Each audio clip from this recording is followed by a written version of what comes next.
네, 오늘의 말씀은 마태복음 5장 17절부터 20절의 말씀입니다. 마태복음 5장 17절부터 20절 말씀입니다.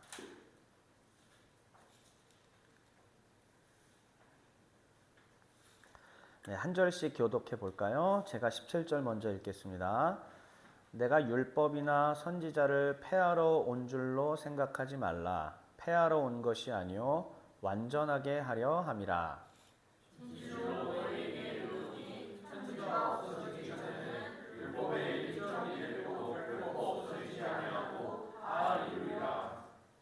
그러므로 누구든지 이 계명 중에 지극히 작은 것 하나라도 버리고 또 그같이 사람을 가르치는 자는 천국에서 지극히 작다 일컬음을 받을 것이요 누구든지 이를 행하며 가르치는 자는 천국에서 크다 일컬음을 받으리라.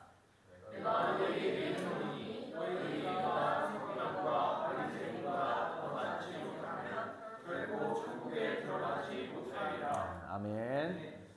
네, 오늘은 종회정신강론 16번째 시간이고요. 그 중에 세부 실천편 중에서 천국은 어떤 것인가 두 번째 시간입니다. 그래서 자, 제목을 한번 읽어볼까요? 창조질서 회복. 시작. 창조질서 회복. 네, 그렇습니다. 일단 어제 남성 우리 모둠 단합대회가 있었는데 그리고 나서 다들 뻗으셨어요. 그래서 우리 정세철 방문자님께서는 그 이후에 축구까지 또 하러 딴 데 가셨다가 햄스트링이 지금 부상을 입으셔서 지금 걷지 못하는 상황에 처하셨고요. 그다음에 우리 진정한 성도님도 지쳐 쓰러지셨습니다. 예, 그래서 지금 잘 쉬고 계시는데 혹시 또 이렇게 라이브 송출로 듣고 계시다면은 계신 곳에도 속히 하나님의 치료와 또 평강이 임하기를 바랍니다. 예, 그리고 우리 정진옥 모둠장인 우리 정진옥 성도님은 여러분 아시다시피 이제 1년 동안은 넷째 주만 올 수가 없어요. 넷째 주는 못 오고요. 나머지는 다 이렇게 오게 됩니다. 그래서 오늘이 넷째 주이기 때문에 또 자리를 비우셨습니다. 자, 지난주에 제가 처음으로 종회정신 점검 질문을 드렸는데 당분간은 좀 계속 드려볼까 해요. 다시 한번 우리 점검해 봅시다. 우리는 여호와의 종으로 살고 있는지, 첫째, 자기를 부인하고 있는지 점검해 봅시다. 내 말과 내 생각만이 진리라고 생각하고 사람들한테 억압적인 그런 것들을 했는가, 아니면은 나를 부인하고 살았는가. 또 한번 말씀드리겠습니다. 여호와의 종들을 본받아서 타협하지 않아야 되는 순간에 우리는 혹시 타협하였는가. 또한 성전 직무자들 그리고 다니엘과 세 친구들처럼 성결해야 되는 상황에 우리는 성결하기를 거부하였는가. 또한 성전 직무자들처럼 찬양의 삶이 되어야 되는데 우리의 입에는 찬양이 사라지지는 않았는가. 또 한 주간 한번 생각해 보시죠. 그리고 말의 제어가 마지막입니다. 결국 내 입술에서 한 주 동안 얼마나 비난하는 말, 남을 깎아내리는 말들을 혹시 하지는 않았나. 그렇다면은 주님의 종에 아직 부합하지 않는 모습이라는 뜻입니다. 우리는 날마다 이거를 매 주마다 체크하고 정말 주님의 종으로 살기에 다시 한번 이 결단하는 그런 우리들이 됐으면 좋겠습니다. 자, 그러면 이제 오늘 본격적으로 복습을 좀 해보려고 합니다. 우리 지난 시간 충격적인 것들을 좀 많이 배웠죠. 지난 시간 정말 엄청나게 충격적이고 중요한 거, 예, 충격 많이 받으셨었죠? 네네네, 충격, 예, 별로 아닌 듯. 예, 가슴에 사무친다고 연기를 좀 하고 계시네요. 일단 복습입니다. 예. 신약 성경의 흐름, 특히 지난주에 우리 남성 모둠은 저한테 혹독하게 지도를 받았죠. 이 그룹 모임 때 뻘소리 하지 말아라. 모둠 모임 때 뻘소리 하지 말고 질문에 해당하는 거를 정확히 공부하라. 이렇게 굉장히 이제 제가 굉장한 압박을 많이 이제 넣어서 굉장히 공부를 많이 했어요, 우리. 신약 성경의 흐름이라고 했을 때, 뭐 복습이기 때문에 지난주처럼 자세히 안 합니다. 세 파트 있었죠. 첫 번째. 예수님의 말씀하신 천국 가르침이 있고 그걸 누가 이어받아요? 네, 제자들이 이어받고요. 그 다음에 이어받은 제자들이 예수님의 가르침에 살을 붙입니다. 이 살이라는 건 나쁜 의미가 아니라 주님이 말씀하신 그 가르침을 또 또 이 상황에 맞게 잘 전달했다. 그런 의미로서의 제가 살을 붙였다고 표현을 하는 것이죠. 그래서 사도들과 바울과 요한 이렇게 해서 이 제자들에 의해 가르쳐지고 그것이 기록된 게 신약 성경이 됐다고 말씀드렸습니다. 그러면 거기에 있던 내용들이 뭐였느냐? 바로 여기에 보시는 하나님은 누구신가? 하나님은 어떠한 계획과 작정을 가지고 일을 하셨는가? 그리고 하나님은 우리 인류의 구원을 위해서 어떻게 당신의 아들을 보내시고 그리고 그 아들 예수는 어떻게 그 일들을 감당하셨는가? 또한 그 아들은 누구이신가에 대한 얘기들이 있었습니다. 또한 교회는 어떻게 보존되고 지켜지며 또한 이 교회를 위해서 우리는 무엇을 하는 것이 성도로서의 마땅한 본분인가? 이런 내용들이 담겨 있는 것이 신약 성경이라고 얘기했습니다. 그래서 우리가 어떻게 기억하면 되냐? 자, 첫 번째 신약 성경은 누구에게 주어진 말씀? 예수님에게 주어진 말씀. 그리고 선포되고 누구에게 주어진 말씀? 제자들에게 주어진 말씀. 그리고 선포되고 오늘날 누구에게 주어진 말씀? 교회에게 주어진 말씀. 이렇게 볼 때에 신약 성경의 큰 흐름을 파악할 수가 있습니다. 자, 그렇다면 제일 핵심은 무엇이냐면 예수님의 천국 가르침이었죠. 왜요? 중요한 건 이것이었습니다. 왜 우리가 지금 천국 가르침 그리고 천국 가르침의 진행들을 보았었냐면 그게 바로 종의 정신을 이해하는 데 있어서 뭐다? 핵심이기 때문입니다. 종의 정신을 이해하는 데 있어서의 핵심은 어디로 돌아가야 되냐면 당연히 예수님 말씀으로 가는 거예요. 당연히 예수님 말씀을 분석해서 뭘 말씀하셨는지 그 주된 강조점이 어딘지 또한 그 부수적인 강조점들과 교훈들은 무엇인지를 파악할 때 우리는 신앙생활을 그래도 올바로 할 수 있을 가능성이 조금은 높아지더라라는 말씀이죠. 그래서 이 예수님의 천국 복음이 어떻게 또 반응으로 이어지냐면 주의 천국 복음이 선포되었는데 이거는 크게 두 가지로 갈라집니다. 여기는 받느냐 받지 않느냐로 나눠지는 겁니다. 첫 번째, 예수 그리스도로 말미암는 죄사함을 받아들이는 자와 또한 거부하는 자로 나눠지게 됩니다. 거부하는 자는 예수님의 이 씨앗 비유, 씨 뿌리는 자의 비유에 따지자면은 어디에 떨어진 길가와 같이 듣기를 아예 거부하는 자에 해당한다라고 말씀드렸습니다. 또한 죄사함을 이해는 하지만 기뻐요. 아, 이게 정말 대단하구나, 좋구나라고 이해하고 받아들이지만 그럼에도 불구하고 거기서도 갈라진다고 말씀을 드렸었죠. 네, 씨 뿌리는 자의 비유 이 네 가지가 바로 그런 것들을 우리에게 가르쳐 주는 겁니다. 여기 보시면은 듣고 포기하는 자가 있다고 얘기를 했어요. 그 사람들은 어떤 사람들과 같으냐? 어디에 떨어진? 돌밭과 가시떨기에 떨어진 사람들과 같다는 것입니다. 일단 들어요. 듣고 오, 괜찮네, 이거 멋있네, 천국복음 괜찮네, 한번 따라가 볼까 라고 했지만은 안타깝게도 재물의 유혹과 여러 시련과 환난과 고난이 찾아오니까 결국은 나를 부인하고 내가 이것을 포기하는 것까지는 이룰 수가 없었다라는 것입니다. 안타깝게도 이 사람도 천국의 입성자는 아니라는 얘기예요. 그러면 천국의 입성자, 천국은 어떤 사람들에게 주어지는가? 오직 한 부류밖에 없습니다. 읽어보시죠. 뭐 하는 자? 듣고 이행하는 자. 그렇습니다. 그래서 예수님은 어떻게 비유하십니까? 어디에 떨어진 씨앗? 좋은 땅에 떨어진 씨앗이라고 우리에게 말씀하시는 것이죠. 그래서 이 사람을 가리켜서 천국의 입성자라고 하고 이 사람은 어떤 사람이냐? 하나님을 완전히 의존하는 자요. 하나님의 통치를 받는 자요. 또한 그러기 때문에 하나님의 뜻대로 순종하는 자다라고 말씀을 드렸습니다. 이러한 흐름 가운데 예수님께서 산상수훈의 팔복의 말씀을 처음 선언하셨던 것이고 그래서 팔복은 이렇게 구성이 된다고 제가 말씀드렸었습니다. 맨 처음 하나님의 나라에 들어갈 자는 어떤 자인가? 의에 줄이고 목이 마른 자여야 합니다. 하나님을 완전히 의존하기까지 그 심령이 완전히 가난한 자가 되어야 되는 것이죠. 그랬을 때 이 하나님을 절대 의존하는 이 사람의 상태는 어떤 상태냐? 가난한 상태이고 애통하는 상태이고 또한 온유한 상태입니다. 이 온유라는 것은 제가 분명히 말씀드렸습니다. 우리가 흔히 알고 있는 온유가 아니다라고요. 결국은 가난과 애통과 온유, 이사야 61장 1절부터 2절의 말씀이 응한 것이라고 이야기했습니다. 모든 것을 다 빼앗기고 모든 것을 다 잃어버리고 다 빼앗긴 이 사람들, 불쌍한 사람들이지요. 그렇기 때문에 누구를 의지할 수밖에 없다.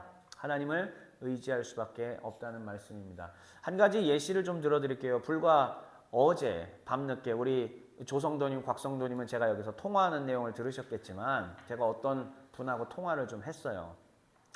그분에게 이제 들은 얘기가 있는데 우리가 그분이나 저나 다 아는 어떤 분이 계세요. 근데 이분은 정말 주님을 잘 섬기는 사람이 아니야. 어릴 때부터 교회에 태어나서 다녔지 하나님에 대한 간절함도 없고 감사함도 없고 아무 그것도 없이 그냥 그렇게 다니는 분이었어요. 집에 재력도 제법 있었고 모든 일은 승승장구했고 다 풀렸습니다.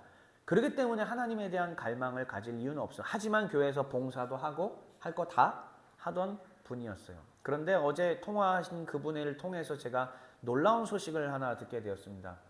목사님, 그 집 지금 큰일 났어요. 왜요? 모든 게 다 갑자기 다 풍비박산이 나가지고 경제적으로 다 문제가 돼가지고 그렇게 자기밖에 모르고 그렇게 했던 그 지체가 지금 날마다 울면서 하나님 도와주십시오. 하나님 도와주십시오 하면서 하나님 의지하고 하나님 찾고 있어요. 이런 얘기예요. 여러분 제가 말씀드렸죠. 결국은 아무리 교회 생활을 오래 하고 아무리 우리가 봉사하고 했어도 이러한 하나님의 절대 의존 상태가 아니고선 천국 입성자가 될 수 없다는 말이에요. 그런데 그 지체에게는 하나님이 사실은 은혜를 주신 거예요. 그 집의 경제가 망하게 하신 것이. 그걸 망해서라도 하나님께 무릎 꿇고 겸손하게 나아가게 하신 것이 오히려 하나님의 은총을 받게 된 것이죠. 왜요? 하나님께서는 이 세상의 재물 위에 하나님 나라의 절대가치, 더 귀한 보석과 같은 하나님 나라를 먼저 소유하라고 말씀하셨기 때문입니다. 그러므로 너희는 먼저 그의 나라와 그의 의를 구하라. 그리하면 이 모든 것을 너희에게 더하시리라. 우리 하나님 말씀하셨는데 이런 일들이 옛날 우리 믿음의 선조들의 이야기가 아니라 불과 제가 어제 통화한 내용이에요. 어제. 저도 절대 그 지체가 안 바뀔 거라고 생각했습니다. 그런데 이게 웬일입니까? 이런 기적이 일어나네요. 하나님을 찾아요. 그 사람이 하나님을 찾는다고? 진짜? 진짜예요.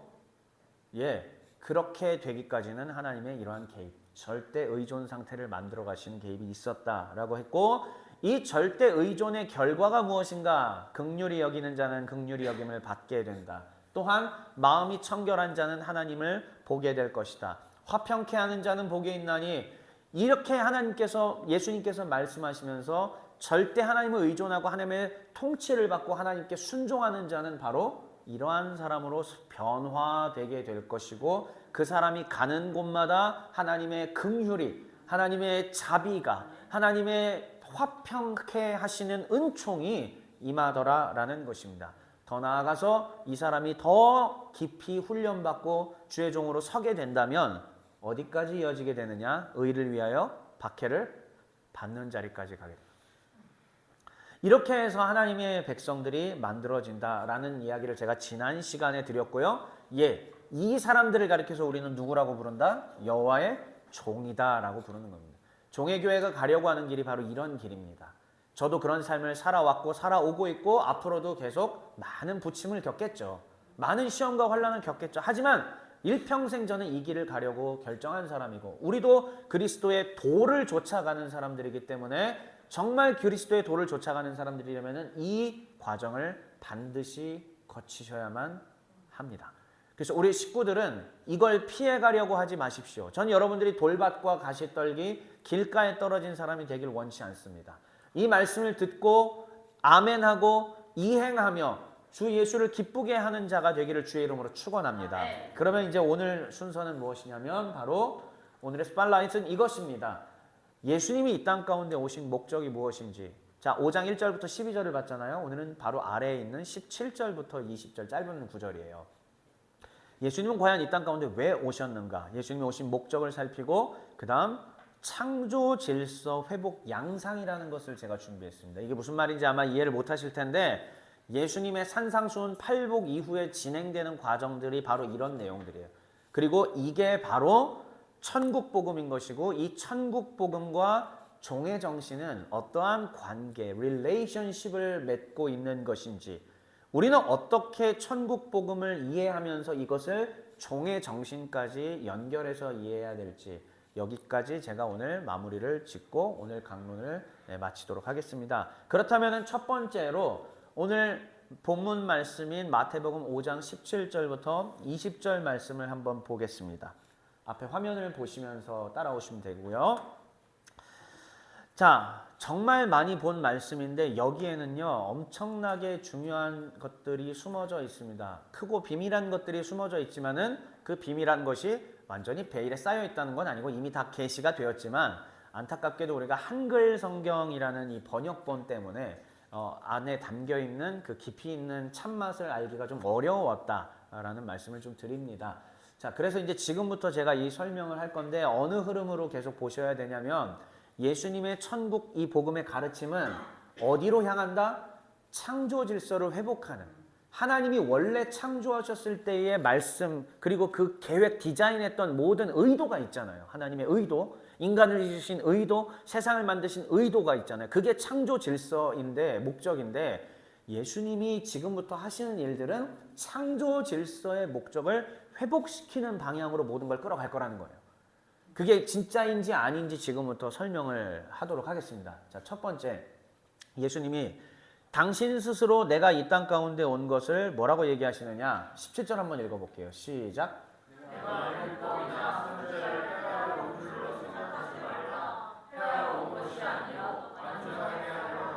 네, 일단은 예수님이 이 말로 먼저 던지시는 거죠. 나는 율법이나 선지자를 없애러 온 게 아니다. 오히려 나는 이것을 어떻게? 완전하게 하려 왔다. 제가 이제 색깔로 구분을 했어요. 그래서 여기서 말하는 율법과 선지자는 18절에 말씀하고 있는 뭐와 동치된다? 예, 율법의 1.1에 색깔로 보시면 돼요. 일단 파란색. 율법이나 선지자, 저기서 말하는 율법과 선지자는 18절에 말씀하고 있는 없어지지 않고 다 이루어질 거라고 하는 율법의 1.1에게 해당이 돼요. 자, 그런데 제가 19절에는 다른 색깔로 표시를 해놨습니다. 19절에 노란색은 뭐라고 돼 있죠? 저게 노란색으로 안 보이나 혹시? 네, 이 계명. 그래요. 이 계명. 일단 계명도 율법으로 보이잖아요, 보통. 그런데 색깔을 제가 다르게 표시를 했어요. 17절과 18절에서 지칭하고 있는 율법이나 선지자, 율법과 19절에서 말씀하고 있는 이 계명이라는 것은 같으면서도 다른 겁니다. 아니요, 조금 더 정확하게 얘기할까요? 19절에 말하고 있는 이 계명은 예수님께서 17절에 말씀하신 완전하게 된 율법입니다. 그러니까 동일한 똑같은 모세의 율법에서 출발했지만 17절과 18절을 넘어서 19절에 말씀하는 이 계명이라는 것은 그거를 극대화시켜서 최종 자리까지 완성시킨 개념의 율법을 의미하는 거예요. 예수님께서는 다시 말하면은 내가 이곳 가운데 온 이유는 율법이나 선지자를 없애러 온 게 아니라 그거를 완성시켜서 그거를 최종 성취시켜서 어떻게 하겠다? 새 계명을 너희에게 주겠다. 그러니까 우리는 이미 신앙생활을 오래 해왔기 때문에 여러분들은 요한복음과 연결해서 이미 이해할 겁니다. 예수님 뭐라고 얘기하셨죠? 내가 새 계명을 주노니 너희는 서로 사랑하라. 새 계명의 핵심은 뭐냐? 하나님을 사랑하고 그 다음 내 이웃을 내 몸과 같이 사랑하는 것으로 이어지지 않습니까?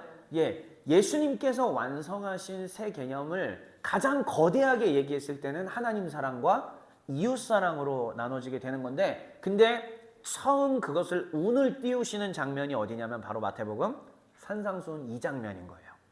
자, 그렇다면은 제가 여기 말하고 있는 지금 완전이라고 한 거 옆에 이상한 이 외계어 같은 게 하나 이제 써 있잖아요. 이게 신약의 언어인 고전 헬라어입니다. 고전 헬라어예요. 그러니까 그리스어입니다. 여기에 뭐라고, 저게 무슨 발음이냐면은 한번 따라해 볼까요? 플레로사이. 다시 한번 따라해 보세요. 플레로사이. 플레로라는 동사이고 이제 사이가 붙으면서 이제 이렇게 하여튼 그런 거예요. 자, 어려운 거는 몰라도 돼요. 이 플레로사이라고 하는 말이 여기서 뭘 말하는 거냐면은 이런 거예요. 자, 저를 보세요.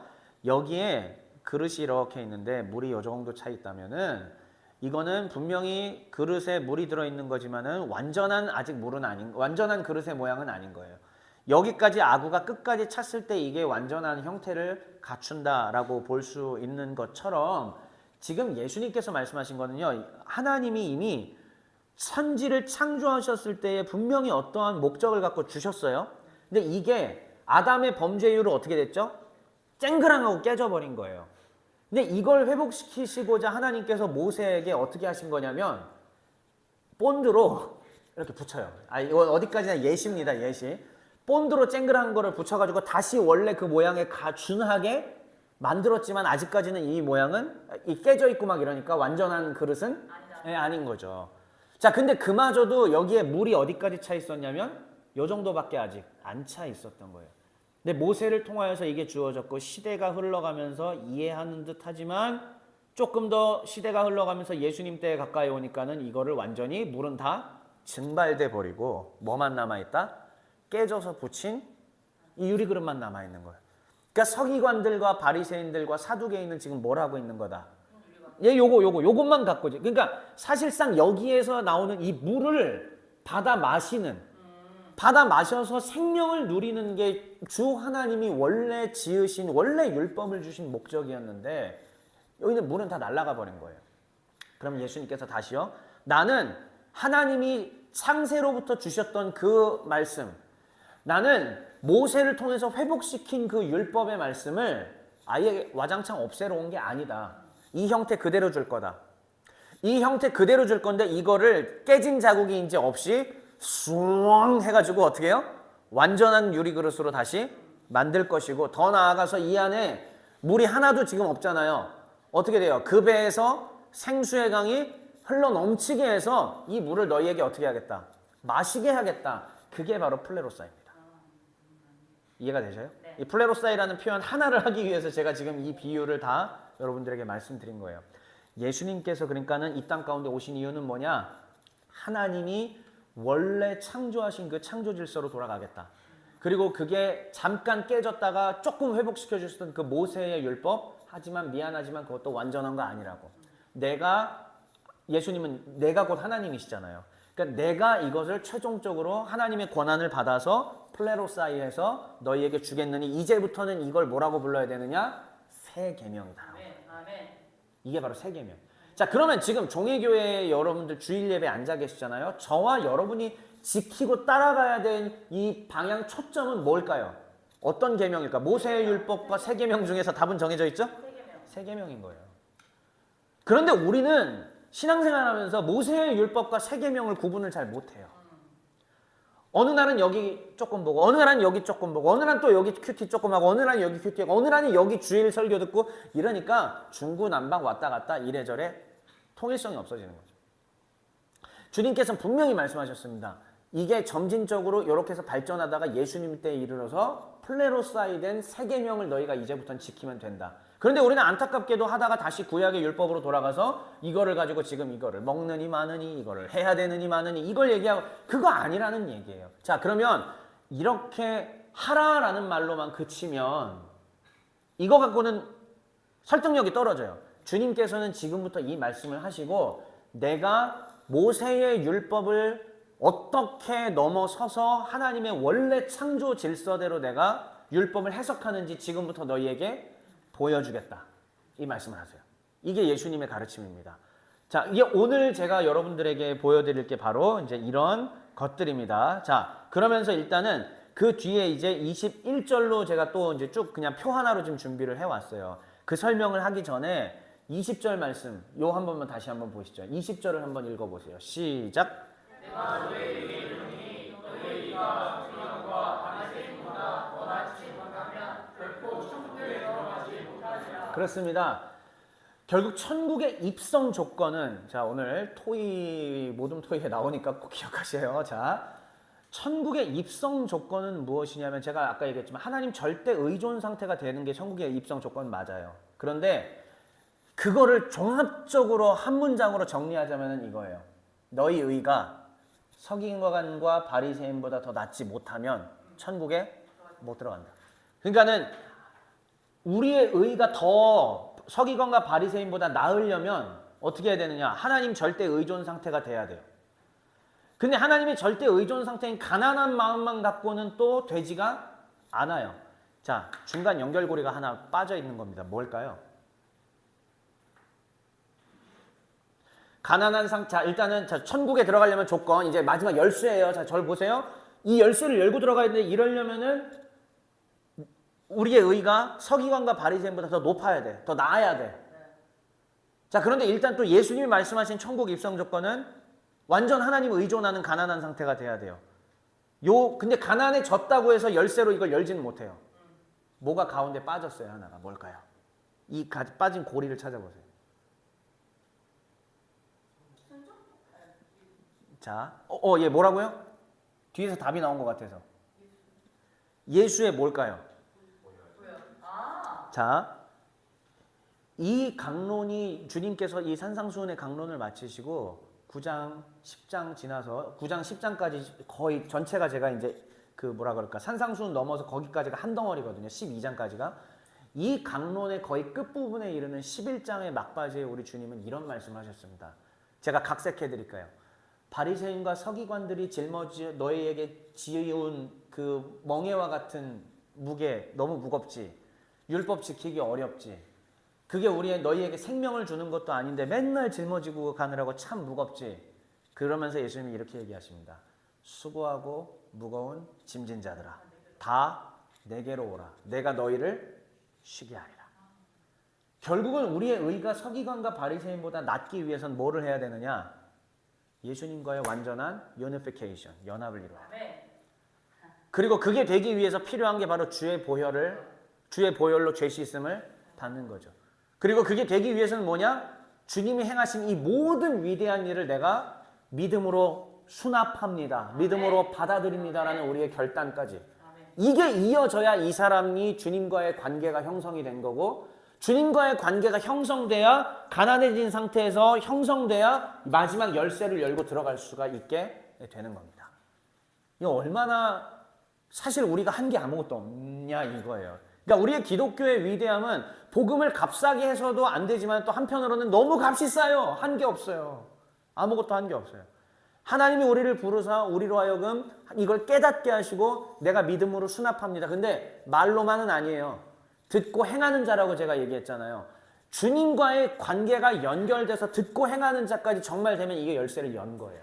그럼 천국의 입성자가 되는 것입니다. 자, 그러면 이렇게 된 사람들이 어떤 하나님의 나라를 누릴 것인가? 도대체 창조 질서 때에 모세의 율법이 있기도 전이에요. 모세에게 율법이 주어지기도 전에 이미 하나님이 창조하신 그 창조 목적과 모세의 율법을 지금부터 예수님께서 어떻게 하시느냐? 비교하십니다. 자, 이 뒤에 이제 제가 21절부터 보여드릴 게 이거예요. 그 두 개를 비교하세요. 예수님께서. 비교하시면서 도대체 모세의 율법을 사람들이 얼마나 또 잘못 해석했고 그리고 이때 이 사람들은 하나님의 창조 질서를 얼마나 잘못 이해하고 있는가.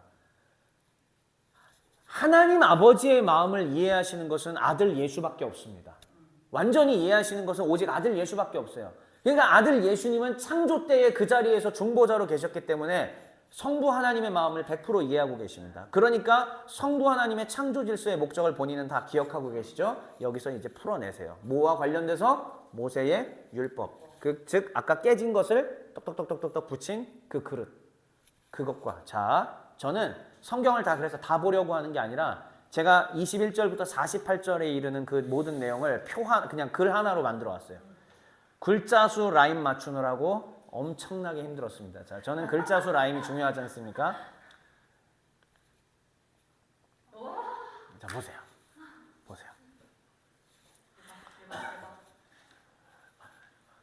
성경책을 가지고 계신 분들은 지금 피셔서 21절부터 저기 중요한 부분만 제가 이제 보면서 갈 테니까 혹시 갖고 계신 분들은 지금 성경 구절을 화면으로 준비는 안 했거든요, 제가.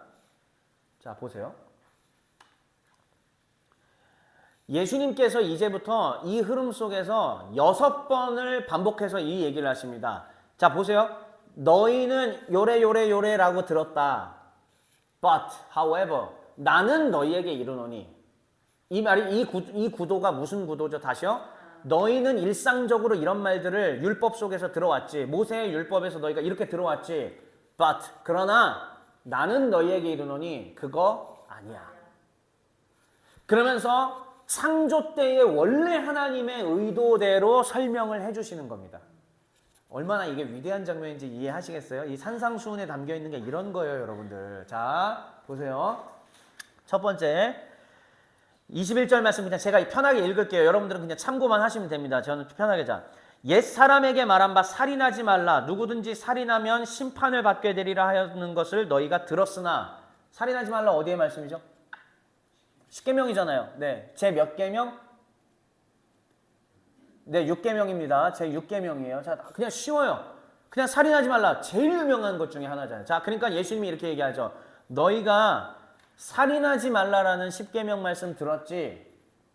자, 그런데 예수님께서는 근데 이래요. 나는 너희에게 이르노니 갑자기 생뚱맞게 형제를 노하게 하는 자, 형제를 미워하는 자는 살인한 거다. 이렇게 얘기하세요.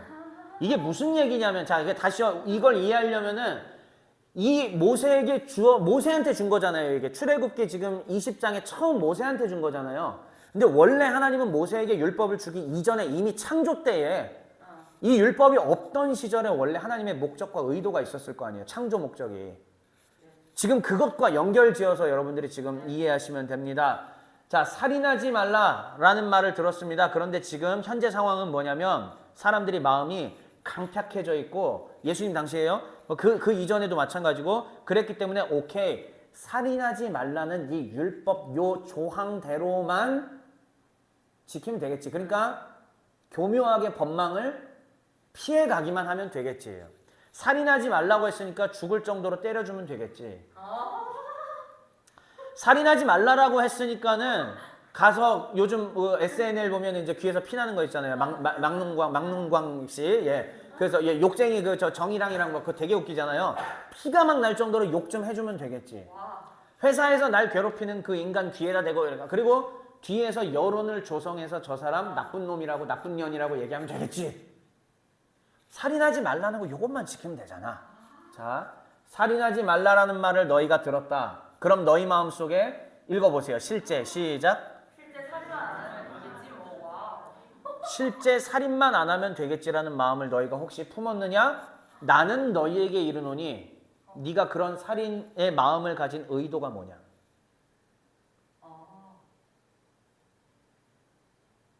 모세의 율법이 이미 없던 시절에 하나님이 살인을 허락하셨을까요? 처음부터? 아니요. 그런데 그거를 깬 게 누구예요? 가인과 아벨 사건이었죠. 그러니까는 하나님의 원래 의도는 살인이라는 건 애당초 없는 겁니다. 미워함도 애당초 없는 겁니다. 그런데 지금 너희는 살인하지 말라라는 이 모세 율법, 이 유리가 깨졌던 걸 본드로 이어붙인 요거. 근데 물은 다 날라갔어. 정신도 없어. 외형만 남아있는 이걸 가지고 오케이 살인하지 말라? 살인만 하면 되지 뭐. 이렇게 해서 법망을 피해가고 있지 않느냐? 나는 너희에게 이르노니 하나님이 원래 창조하셨던 그때로 돌아가 너는 지금 네 마음속에 뭐가 있느냐? 의도가 뭐냐? 이거 얘기하는 거야. 두 번째요. 자, 곧바로 주님께서 또 뭐 얘기하십니까? 7계명 얘기하시잖아요. 간음하지 말라. 자, 간음하지 말라라는 거 제가 요거 한번 읽어볼게요. 어떻게 나와 있냐면은 27절에 또 간음하지 말라 하였는 것을 너희가 들었으나 나는 너희에게 이르노니 음욕을 품고 여자를 보는 자마다 마음에 이미 간음하였느니라. 자, 여기서의 간음이라고 하는 것은 무엇이냐면은 내가 이미 결혼한 상태인데 내가 배우자 이외에 다른 남자 혹은 다른 여자를 범하고 이런 실제 물리적인 육체적인 행동까지 간 거. 그러니까는 이 당시에 이 유대인들이 이 이스라엘 사람들이 보는 실제로 거기까지만 안 가면 되겠지. 그런데 이미 마음으로는 다 깨진 거예요. 자유롭게 이미 로맨스를 범하고 있는 거죠. 자연스럽게. 교회 다니면서도 우리가 예수님을 섬긴다고 하면서도 내가 분명히 배우자가 있는 과정인데도 불구하고 서로 마음대로 이러는 사람들이 지금 얼마나 많아요. 과거에 은퇴하시기 전에 이재철 목사님께서 그래서 교인 중에 그런 사람이 있다고 했을 때 정말 얼마나 조근조근한 목소리지만 엄격하게 쏘셨습니까?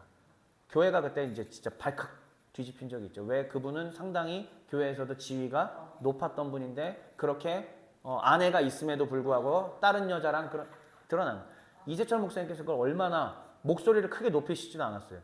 얼마나 근데 강력한 울림이 있었는데요, 그때가. 하지만 근데 그게 제가 계속 그런 거를 신문 기사를 통해서 읽으면서도 실제로 이런 일들이 있구나 이러면서 제가 많은 생각들을 좀 하게 되었습니다. 우리의 현장 가운데, 우리의 크리스천의 삶의 현장 가운데 이거 있어요, 없어요? 있어요. 그런데 이건 왜 그러느냐? 천국 백성이 아직 안 된 겁니다. 교회는 다녔지만 전혀 주님을 믿는 사람들이 아니고, 죄송해요. 저는 이 사람들에게 과연 구원이 있을지 저는 모르겠습니다.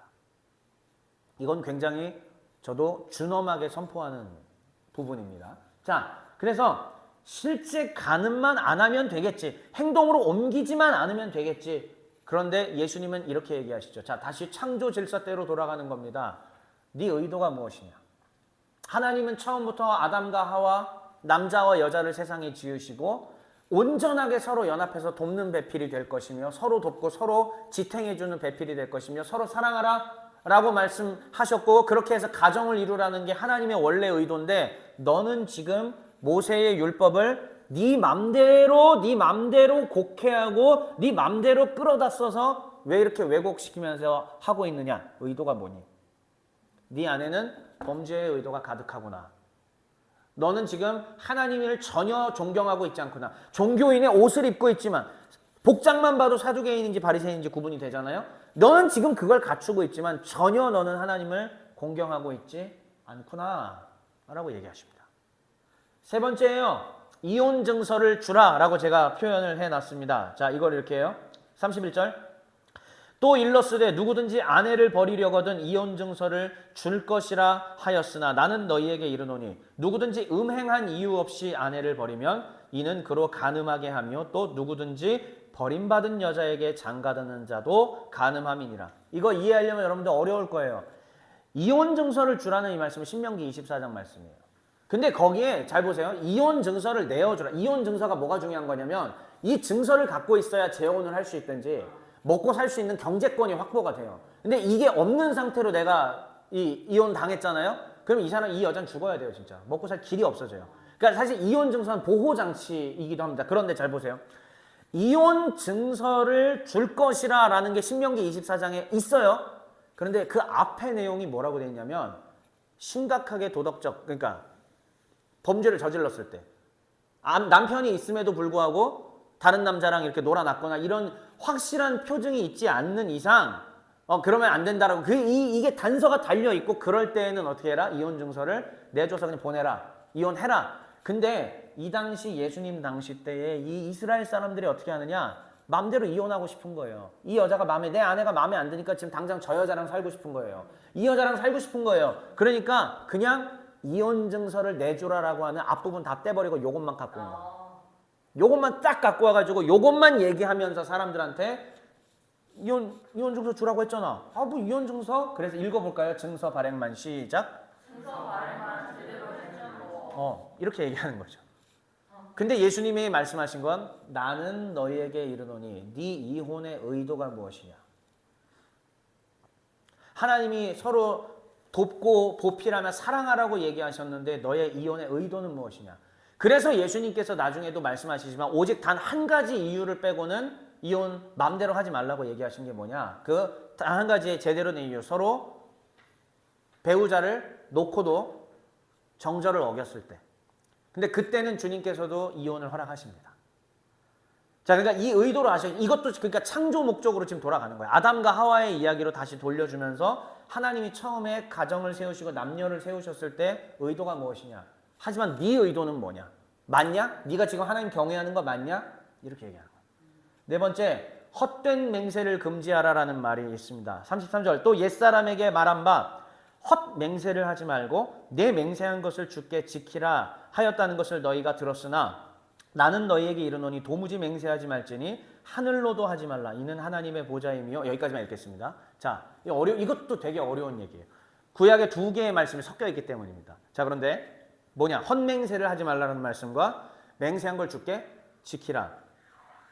이 말은 이 당시 사람들이 지금 하는 거예요. 첫 번째, 거짓 맹세는 하지 말라고 하셨으니까 안 하면 되고, 대신 맹세한 걸 주께 지키라 라고 하셨으니까 그래도 맹세를 해도 되겠네 라는 생각이죠. 그런데 이 맹세라는 게 도대체 어떨 때 쓰일 것 같으세요, 여러분들?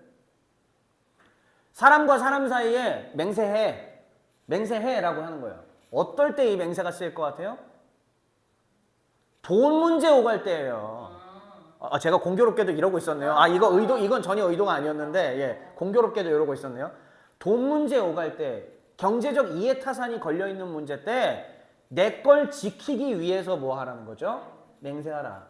즉, 보증 써라. 공증, 차용증 써라. 이런 거 있잖아요. 물론, 오늘날의 경제 논리에서 차용증 써야죠. 예, 여러분들. 그런 거 말하는 건 아닙니다. 주님께서는 지금 얘기하시느냐, 뭘 얘기하시느냐. 이 당시에 사람들이 맹세를 할 때는 서로 믿지 못하는, 그 안에 서로 자기를 거를 지키고자 하는 그 심각한 욕망과 서로 믿지 못하는 이 포악한 상태의 심령 상태들을 전제하고 이 말씀을 지금 하신 거예요. 그러니까 주님이 뭐라고 얘기하시느냐. 하늘로도 땅으로도 도무지 맹세하지 말아라.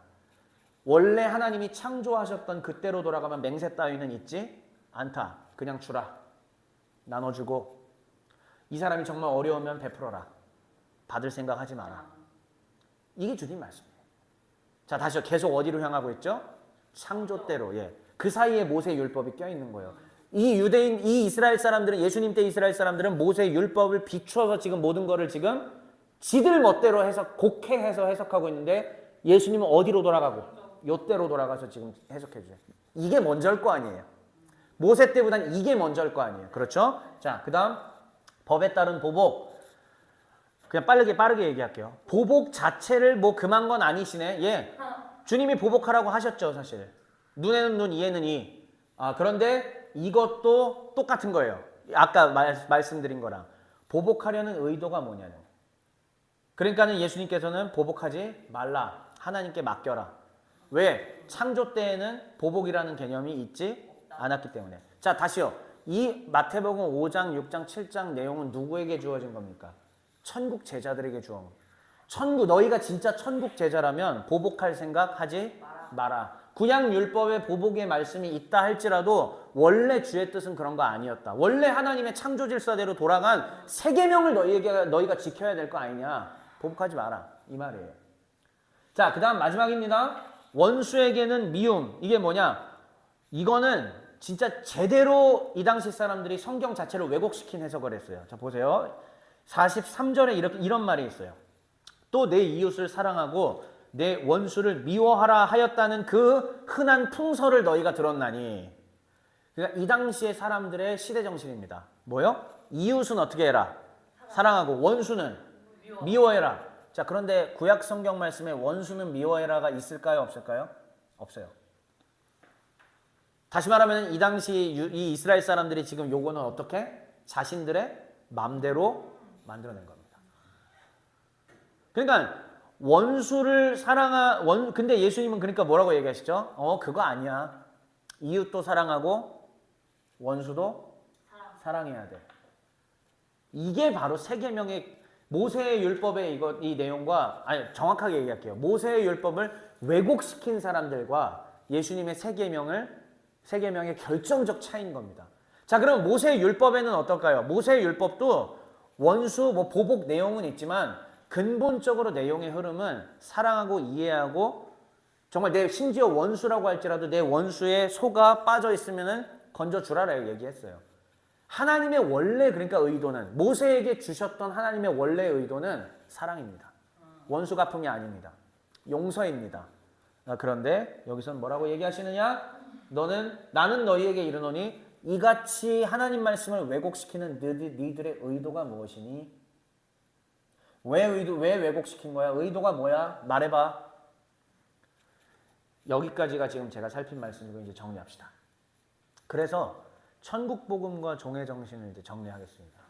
천국 복음 도대체 무엇인가? 천국 복음이란. 자, 첫 번째 말씀 한번 읽어볼게요. 시작.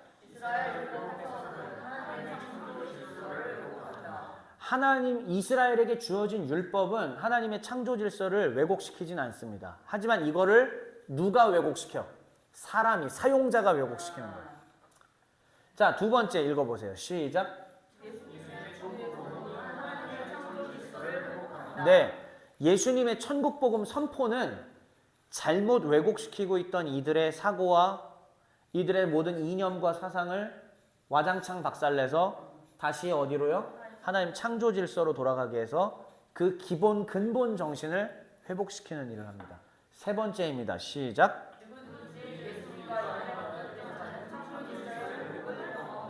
수고하고 무거운 짐진 자들아 다 내게로 오라. 내가 너희를 쉬게 하리라. 나 예수와 너희가 연합하기만 한다면 너희가 하나님 앞에서의 그 가난한 심령과 이런 것들이 채워질 것이고 위로함 받게 될 것이고 하나님께서 정말 배불리 먹여주실 것이다. 예, 그런데 그 은혜를 체험한 너희들은 하나님의 창조 질서대로 살아야만 한다. 이게 내가 너희에게 주는 세 계명이다. 자, 그러면 이 천국 복음 제가 지금 도대체 이걸 왜 살피고 있는 거예요? 종의 정신 강론이라고 해놓고 이게 종의 정신의 근간이 되는 거기 때문입니다. 자, 그래서 종의 정신은 결국은 뭐냐? 제 첫 번째 문장 모든 걸 제가 다 정리해서 이런 표현을 한번 만들어 봤어요. 시작. 에덴은 언제예요? 창조 때, 창세 때잖아요. 원래 하나님이 세상을 지으셨던 그 에덴의 사랑과 자비를 기억하라. 그게 율법의 근본 정신이다. 이 말이에요. 그러면 어떻게 되는 거예요? 용서할 수밖에 없어요. 미워하지 않아야 합니다. 보복하지 않아야 합니다. 맹세가 중요한 게 아니라 그 안에 내 이득과 이런 거를 제구하는 그런 부분들 때로는 다 줄 줄 알아야 됩니다. 제가 말씀드렸잖아요. 제가 전에 교회에서 사역을 할 때 그때는 참 노숙자분들이 항상 오세요. 맨날 노숙자분들이 오세요. 그런데 이제 저한테 어떤 분이 키가 아주 자그마한 분이 내가 옛날에 1970년대 이 교회 어떤 목사님이 담임일 때 그때부터 내가 여기를 알고 있다고 그래서 아이고 그러세요. 그런데 딱 하면서 당신은 누구요? 저는 이 교회 저기 부목사 교육 목사로 일하고 있는 사람입니다. 그래? 그러더니 주님의 가르침대로 나에게 지금 얼마를 베풀어 줄 수 있어? 아주 당당하게 요구를 하셨어요. 그런데 제가 여러분들한테 누차히 간증 몇 번 드렸지만 줄 수 있어라는 반복된 이 말이 저에게 뭘로 들리기 시작하냐면 제어봐 너 나를 위해 죽을 수 있어? 너 여기서 삥 뜯기는 거야. 왜요? 수많은 노숙인 분들, 수많은 교통비 전 조폭 출신입니다. 전 매일 진짜 너무 자주 겪었기 때문에 뭐 레파토리까지 다 외워요 진짜 이제. 어디서 무슨 파에 그래서 조폭 계보를 얘기하면 젊은 목사님이 도대체 우리 칠성파 강한이 형님을 어떻게 하는 겁니까? 막 이러면서 진짜 왜요? 조폭 역사 빼고 있잖아요 제가. 재여봐 너 지금 삥 뜯기는 거야. 근데 죽을 수 있어? 날 위해 죽을 수 있어? 날 위해 일부러 알고도 당할 수 있어? 예 주님 그러겠습니다. 그때 제가 사례비 100만 원 받던 때예요. 100만 원. 100만 원으로 한 달을 제가 살던 때입니다. 뭐 그렇게 오래전도 아니에요. 불과 몇 년 전이에요. 그런데 그때에 제가 이 어르신께서 뭐라고 얘기하시냐. 내가 리어카라도 이제 하나 사서 그 리어카 이제 끌면서 고물상이라도 하면서 이제 생계를 좀 해보려니 리어카 하나 살 돈 좀 해달라. 리어카 얼마예요? 얼마 들어가세요? 리어카 하나에 80만 원이래. 그래서 그 당시에는 계좌이체니 뭐니 이런 거 제 일절 없잖아요. 바로 길 건너에 국민은행이 있어요. 여기도 아시는 분들 계시죠? 위치. 바로 횡단보도 하나 건너면 국민은행이 있습니다. 국민은행 가서 80만 원 뽑아왔어요. 저한테는 제 수입의 거의 전부 다에 해당하는 왜 100만 원 받고 11조 10만 원 나가고 제가 또 섬기고 있는 형제사역단 헌금 나가고 나면 80이에요. 근데 그 80을 그대로 다 인출해서 드렸습니다. 교회당 앞에 보도블럭 그 동화 건물 옆에 그 보도블럭에서 제가 딱 드렸어요. 그러니까 이분이 봉투에 담은 돈을 이렇게 받으면서 저를 키가 요만하시거든요. 한참 쳐다봐요. 이렇게 한참을 쳐다보시더니 요즘 사람이 아니네. 요즘 목사가 아니야.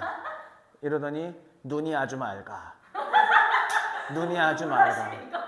도를 아십니까? 근데 저는 그때 그분의 흔들리는 동공을 봤어요. 뻔히 거짓말인 거 알고도 네가 이 큰 돈을 나에게 준다고? 그리고 썩어 빠진 교회라고 생각을 했는데 교회는 다 썩은 거다. 교회는 다 그거라 생각했는데 네가 그런다고? 그러면 제가 그랬죠. 어르신 살펴가시고 리어카 좋은 거 하셔가지고 꼭 건강하게 술 잡수시 마시고 하세요. 이렇게 하고 보내드렸어요. 여러분, 에덴의 사랑과 자비라는 게 저는 이런 거라고 생각합니다. 뻔히 알고도 예수님께서 지금 말씀하신 이 6가지의 내가 너희에게 이르노니는 이렇게 우리의 생활과 이 행동으로 드러나야만 진짜 천국 백성이라는 겁니다. 질 줄 알아야 되고 알면서 당할 줄 알아야 되고 손해 볼 줄도 알아야 되고 뻔히 이게 아니라는 걸 알면서도 마음이 부대끼면서도 그래도 할 줄 알아야 되고 그렇게 순종할 줄 알아야 되는 거죠. 예. 마지막 글자, 마지막 문장 읽어보겠습니다. 시작. 원수를 사랑하신 하나님의 십자가를 기억하라. 원수를 사랑하신 예수님이시기 때문에 이게 모든 게 가능하다라는 말씀입니다.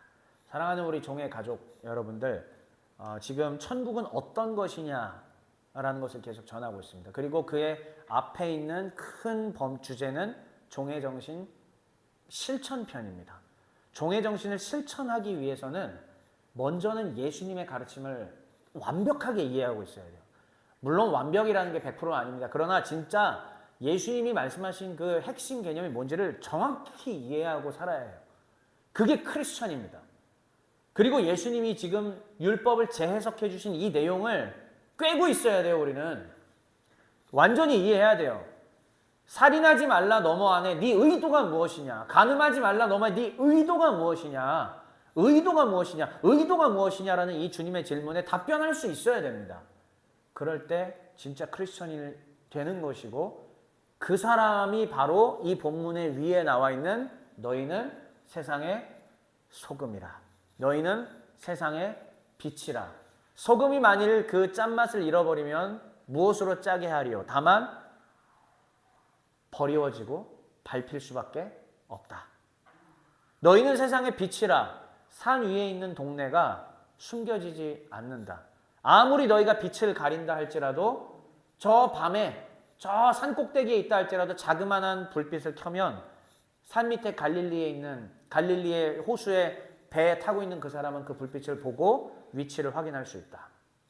그게 성도다. 그게 천국제자다. 그렇게 해야만 진짜 천국제자이니 너희는 이렇게 하라. 우리 가족 여러분들이, 저와 여러분들이 이것을 기억하면서 이것을 삶의 실천으로 해나가시길 바랍니다. 아직 천국의 영역에 못 들어오신 분이 있다고 스스로 생각되신다면 먼저 자기 자신을 보셔야 합니다. 난 정말 예수의 십자가를, 그리스도의 보혈을 주님으로 말미암은 의로움을 입은 자인가? 서기관과 바리새인보다 나의 의가 더 나은가?